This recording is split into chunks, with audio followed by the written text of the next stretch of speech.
For many of us, 2020 will be a year we'd rather forget. Whether the pandemic affected our health, our loved ones, or our finances, its effects will be evident for some time to come. Investors across the globe have also had a rough ride, with markets experiencing some wild swings over the course of the year. And while some managed to save during the COVID outbreak, others faced job loss or a lower income. Now, with a vaccine set to return life to some semblance of normality, the question we all want to ask is, what's in store for investors in 2021? So is this the year of recovery? Where will the markets go from here? Will Biden deliver a boost to the US economy? Will Britain falter when the Brexit transition period ends on December 31st? There are so many questions. Welcome to Pocketful of Dirhams. I'm Alice Haine from the National, and joining me today is industry veteran Moukarram Atassi, Head of Investment Management at the National Bank of Fujairah. Welcome to the show, Moukarram. Thank you very much. Thank you, Alice. I'm honored. Oh, thank you. Now, it's been a monumental 12 months and quite a year to end on for someone who was retiring after 36 years in the industry. So can you wrap up the highs and lows that we've seen in the global economy since the start of the year? I mean, where were we at this time last year and where are we now? I think this is an exceptional, we are living, this is very banal to say, we are living through exceptional circumstances. This year, I think, will go down in history as something truly remarkable. We have never seen that before. This is the first time a world economy is completely shut down by government diktat. That never happened. Even in wartime, you had some semblance of reality. Imposure of travel ban. Who would have ever thought about this coming to reality? Crowds were prohibited. We were unable to meet with our loved ones. We were unable to meet our friends, gather as we all social animals do usually. We have heard for the first time, the expression non-essential activity. So these were forbidden. There were things that were essential and things that were unessential. We have seen the largest global economic crash ever. Some economies globally contracted 15%, 18%. The likes of Brazil and some countries in Asia. And following that, we had the shortest bear market ever. We recovered fairly quickly.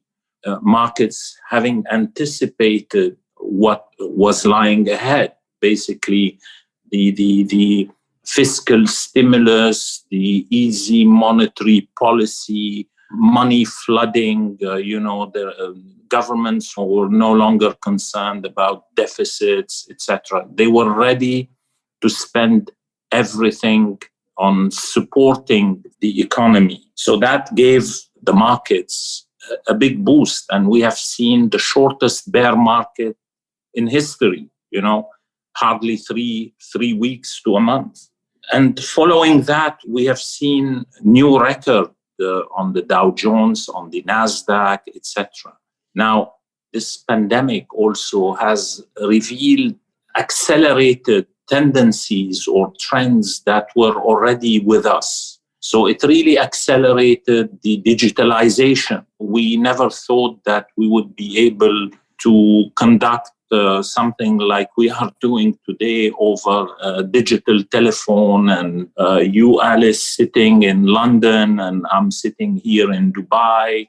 COVID has accelerated trends and has revealed also some aging industries, relevance of travel, relevance of things we used to take for granted.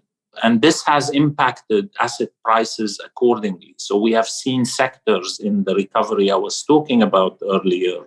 We have seen sectors recover very fast and make new highs and reach capitalization that, the stratospheric capitalization. And yet, on the other hand, we saw industries being cheaply priced or cheaply valued get even cheaper and cheaper and cheaper and cheaper. So the divide is great among asset classes, among industries, among sectors, etc., etc. So we now have huge levels of stimulus in countries across the globe. We've got unemployment ramping up, we've got public sector debt levels rising, and now we've got a vaccine. I mean, is this vaccine really going to be enough to stem the tide of all this gloom? Is this going to secure the recovery that we really need in 2021? It depends how you are formulating the question. Are we going to see economic recovery this soon? Probably not. We are unfortunately going through a tough period for certain sectors, for certain companies, and unfortunately for people. Unemployment, you mentioned, is likely to remain high. Probably, we have seen at the height of the lockdown and pandemic, some countries registering up to 15% unemployment rates. Now we recovered back to 6-7. It's the last mile that is going to be difficult to recover. So how do we move now from 7 to back to 3.5%, say, in the US? It's that last bit that is the most difficult to recover. In terms of markets have already anticipated. They are seeing light at the end of the tunnel. And we have seen when, for instance, the vaccine was announced, although I feel that it was a bit exaggerated, a share, I hate to comment on specific shares or companies, but a share like Lufthansa, the day the vaccine was announced, rallied 40%. Is that realistic? Are we going to come back to travel the way we used to do it very quickly? Probably not. The vaccine needs to be rolled out. The vaccine has certain conditions for storage. We need to keep it at very low temperature. If we can do it in the West, how do Brazilians do it in the tropical weather? So probably markets have anticipated, and perhaps have anticipated with a lot of optimism. However, unfortunately, the economic recovery is likely to be slow, and we are going to see failures of companies that were weak before the crisis, and that where the crisis has accelerated their further weakness and may make them disappear. So, I mean, as you say, some sectors were absolutely hammered by the crisis, aviation, leisure, tourism, hospitality. Looking forward into 2021, as you say, Lufthansa's share price soared on the news of the vaccine. But what's the outlook for those segments? I mean, should investors start parking their money there to cash in on the recovery that we all hope will come? My recommendation in this environment, we really, as a professional, I would encourage investors to focus and rely on strategic asset allocation. Don't bet on certain sectors. Have a very diversified portfolio that may include some of these battered sectors, but definitely work depending on your risk profile and your objectives, etc. But have a very diversified portfolio that includes some of these battered industries. Selection will be key going forward. Focus on quality, focus on visibility. Visibility, what I mean, visibility of cash flows, visibility of business model, visibility on earnings. But these battered sector, we don't buy something just because it is cheap. And with that in mind, I mean, the UK has been pretty cheap over the last 12 months, and some have actually dubbed it uninvestable. I mean, is that, obviously we've got Brexit, we've got the faltering pound, and these kind of things have been good for some people. People like investing in property in the UK when the market's down. But what's the outlook for a post-Brexit UK? I mean, should investors be looking at the UK, because will the UK recover not only from COVID, but also from its exit from the European Union? Okay, it depends what exit. I know we have talks. I know we have a deadline. Are we going to get a deal, a semi okay deal? Are we going to get a last minute basic deal? It all depends on that. But I believe that if we have a no deal Brexit, the long term outlook for UK will be worse than what they lived through COVID. So a deal is essential for the UK. The European Union is the biggest commercial partner of the UK, and they have been interlinked. So there are interdependencies between the two that cannot just go away like this. It takes time for these interdependencies to be replaced with something else. So in the meantime, Britain may suffer if we have a no-deal Brexit. A basic deal, a minimum deal, which is the outcome, I think, in the end, will post this political posturing, will prevail. And that's my prediction. Usually I don't predict political events, but I think politicians will come to reason. Well, it's certainly been a story that goes on and on and on. And another story that goes on and on and on is the US presidential election, where we think that Biden will be entering the White House in January. How do you think that's going to benefit investors, not only from the point of view that global trade relations should improve, but also, will he bring a boost to the US market? Look, political events don't drive markets. They drive short-term tendencies, but they don't drive long-term outlooks or long-term trends for market. What drives long-term trends is earnings, cash flows, business models, interest rate, monetary policy, fiscal policy. This is what drives market. Now, Biden is likely, we don't know. The US election is still on until 5th of January. What is going to happen in the Senate? Is he going to get majority? Is it going to be a hang parliament? It all depends on, obviously, the short-term trend, and the impact on market will likely depend on this. Now, let's say it's not a hang parliament and he gets a majority.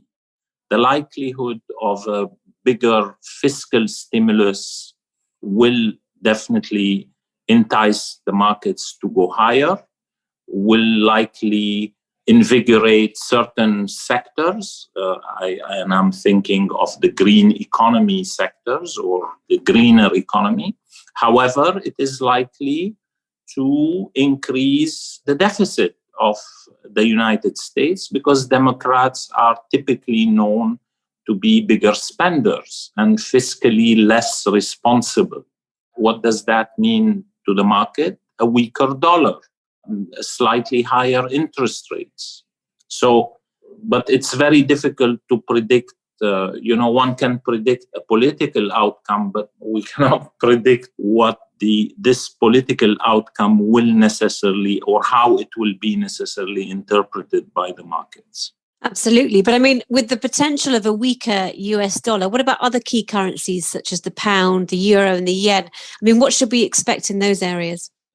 Currencies is a relative game, a relative value game, if I may say. Why is the dollar weakening? Because of the currently, why is it weakening? Because of the anticipated greater deficit and greater need to issue further bonds to finance that deficit.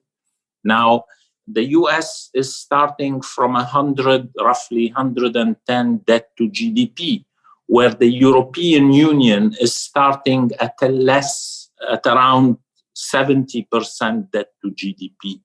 So the market is anticipating that the debasing of the US dollar is greater than other regions in the world. So the biggest pair being euro and US dollar. The euro is currently being favored because it is likely to lose less value, purchasing power value in the future. Second, with such a pile of debt, is the American debt going to appeal to the rest of the world? Or do we have competing debt issuers? And I'm thinking here China, for instance, which is a rising power. One cannot deny that.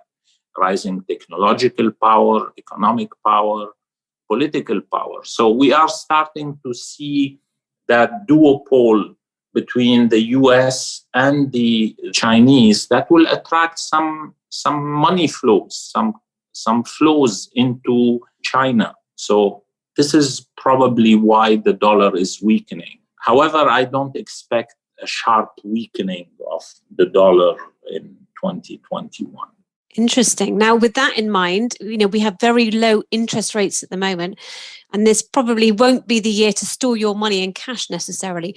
Do you think that outlook might change? And what about the other traditional safe haven of gold? I mean, what's the outlook there? Look, there will be chase for yield. Interest rates are likely to remain where they are for a very, very, very long period, simply because we have so much debt in the world. As I said earlier, the most important thing is to focus on strategic asset allocation and to build a very diversified portfolio to reflect some structural trends. I spoke earlier about the China rising. China, for instance, 10 years ago, a decade ago, its weight in the emerging market indices was about 15%. Today, the weight of Chinese market by market capitalization weight is about 50%. So China as a core holding cannot be ignored. And I think soon China will not exit, but a China allocation will be made just like we do a US allocation or a European allocation. So I would definitely pay more attention as an investor within a diversified portfolio to add a bit more of China. Another sector that naturally, and I'm talking for the next decade, I'm not necessarily talking for 2021. Life science, we have developed a vaccine. Typically it takes 10 years to develop a vaccine. Here we have developed a vaccine in just 10 months. So we see the importance of life science in a globally aging population. And we have seen the importance of that. And we have seen also the importance of digital health, for instance, where today we can consult with our GP through the internet. So those are areas for me that warrant some attention. Clean energy, another area to focus on. Now back to gold. Gold is a store of value, right? Gold does not pay any interest. As long as interest rates are negative, real rates are negative, gold is worth having as a diversifier in your portfolio. Because by investing in gold, you are not going to get paid interest. In any case, interests are near zero or at zero. So you are not losing any opportunities. So gold should be part of a portfolio. Actually, it is recommended to have between 5 and 10% invested in precious metals, gold, silver, platinum, etc. Now, the other thing is a lot of UAE investors do like to invest for the long term. So they either do it through holding low-cost exchange-traded funds or they invest in blue chips that pay out healthy dividends. So what's the outlook for those focusing on earning income from their assets? Can they expect dividends to return to the same levels that they were pre-pandemic? If you are holding a diversified portfolio of income generating and non-income generating, as I said, interest rates are unlikely to rise anytime soon. And in fact, we are living in a world with low inflation, and inflation is likely to remain tame. And hence, there is no pressure on central banks to raise rates. So unfortunately, significant income generation will need to be either generated through taking risk, further risk, and accepting some volatility. That's the only, either we take further credit risk to generate acceptable income, or we need to invest in equities in order to generate capital appreciation. But income from traditionally safe government bonds is highly unlikely to satisfy investors who are looking at 5% plus. Risk needs to be further enhanced. Now, with that in mind, this brings me on to my final question, which is that 2020 really has been the year when the term environmental, social and governance came into its own. And it's something that more and more companies are now focusing on.